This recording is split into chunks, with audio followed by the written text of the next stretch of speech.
been a full couple of days, and everybody's happy to be back here in Puerto Rico with all of our colleagues. And there's been a lot of discussion about the world after COVID, and I would like to think we're through the worst of it. Now, you've done some work, and we saw some of that in your presentation earlier today around players in the U.S. market and how they're moving through the various quadrants of the market. So I'd like you to talk a little bit about that work. Sure, I'd be happy to. And share your thoughts on it. Curtis, as you know, I'm based in Europe, and I have, I get to know over the years all of the European operators who are involved with activities overseas. And they have spoken to me, I'm half American, I sort of sound like I could play the part, say, David, help us with the American market, what do we need to know? And what amazes me is how naive they always are. That just because they have a great hub in Paris, Munich, Frankfurt, Amsterdam, Rome, doesn't mean that those skills are applicable to the U.S. market by any measure. So I talked to them a little bit about what the U.S. market is, the importance of local politics and the lobbying skills and also just the time involved. But I've done this now for a long time. And some of these players are in, some are successful, some of them have been less successful. So the idea behind the work was to come up with a map and to say who's there, who does what do they focus on, and then I would like to eventually get to what are they good at? Exactly. Which is actually the hardest part. Because there's a lot of, we do everything, but those are precisely the ones you have to be the most careful of. Exactly. So that's how the work that I showed today came about. Yeah.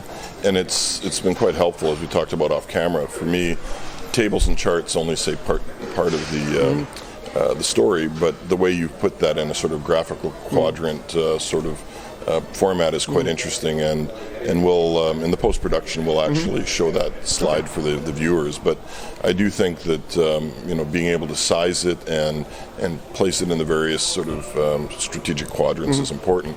But more succinctly, there are a few operators that have tremendous experience in the U.S. market. There are others, as you've said, as Europeans coming in as newcomers. But maybe a bit of advice, if you dare, in what a newcomer to this market should be aware of. You talked a little bit about the lobbying aspect. First and foremost, understanding the U.S. lobbying requirements, how it works differently, the importance of relationships. And look, relationships are important everywhere, but they're particularly important in the U.S. market. The idea of being credible in the U.S. market. So it's a little bit, you can't be credible unless you're in the U.S. market, but you can't be in the U.S. market unless you're in the U.S. market. Exactly. I think also the idea of being able to really define what your value proposition is, because they're being, people of other airports or competitors are knocking on the door saying, we can do this, we can do this. So what are you doing, and how is it unique, and how is it defendable? And then the other thing which is important is access to capital. And if you would have asked me 5 years ago, I would say that's the most important. And now I would say it's probably, it's important, but compared with the other things, about defining a value proposition, knowing how to lobby, knowing how to just, work with the airlines and stakeholder alignment, I would say that is number one, number two, number three, and then access to capital is definitely at the bottom. Yeah, and that's interesting. There's a lot of capital out there, as you said earlier. There's a lot of money out there. That's right. And I suppose there's been a couple different strategies that have been used by operators. Vinci through acquisition, others through partnerships, and those that have been trying to go it alone. But and also those who have been trying, a few years ago we were hearing about how Westfield really wanted to enter the airport business, and MAG was also doing something similar, but in some ways they entered into lounges, retail, car park things with the hopes of going bigger, but I think they quickly realized that going bigger is challenging, and a lot of other people are competing in that space as well. Yeah, exactly. And setting up a U.S. affiliate is one step, but it's not the be-all end-all, but we've seen those European operators, and I'm thinking of ADP bought Merchant Aviation to get their foothold in the market.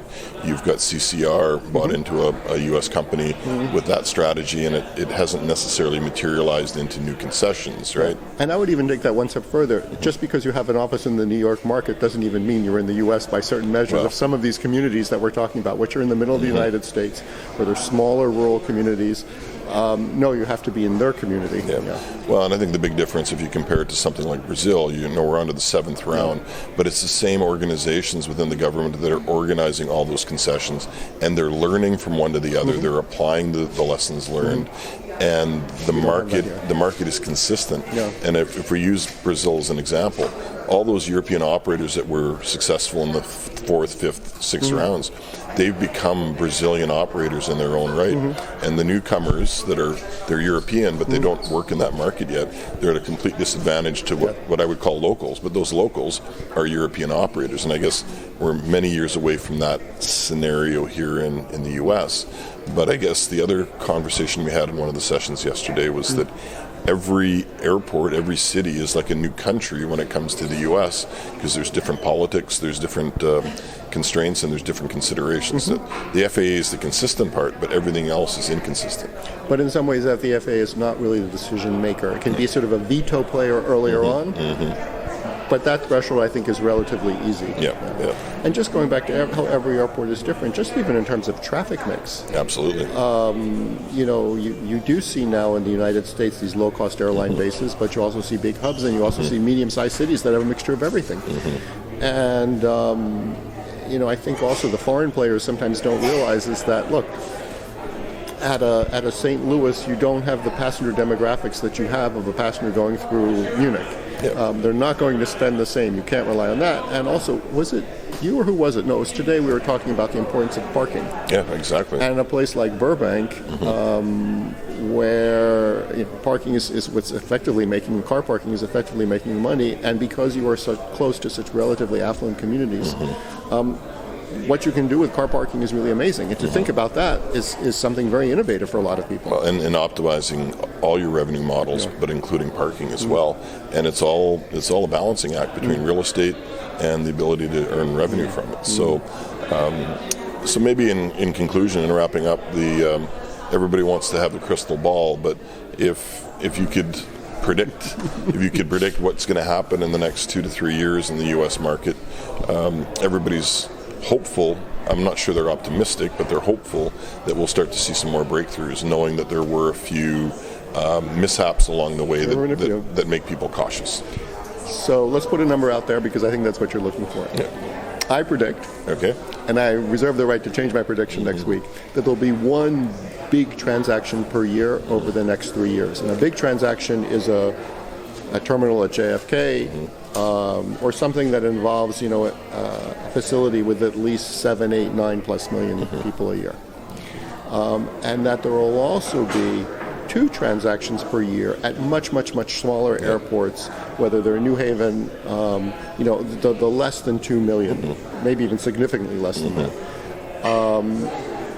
And that's what we can expect. Now, at the end of this 3-year period, will that be enough to open the floodgate so that every municipality or a significant amount of municipalities say, okay, now we're ready to go with this, we see how it works? I don't know, because that becomes politics, and that's where I really can't speculate. And I think if the pipeline produced one big transaction a year and one smaller, mid-sized one, that would be enough activity to keep the competitive juices flowing, and let's hope you're right. And I guess, folks, we've heard it here first. So, with the right to change your mind. So next week. That's good. But very, very good to hear your perspectives. And as we were talking about it just a little bit before on camera, I'd love to be able to see an update to that matrix about a year from now and see how those logos move across that chart. I think we can expect a lot of changes in the marketplace, and particularly on that lower left corner of low growth, low market share, because I don't really understand why some of them are still here, other than it's simply convenience or nobody wants to make a tough decision. And that's where you'll see the most, unless you see some sort of consolidation play in that area. Well, and the other thing you don't see in some of those logos is executive management changes. So, and I can think of one in the Paris region as in particular, where the management has changed both at headquarters and in the U.S. and that has an effect. Priorities change as a result. Absolutely. So, well, it's been a pleasure, and thank you very much, David, and we will see you at the next one.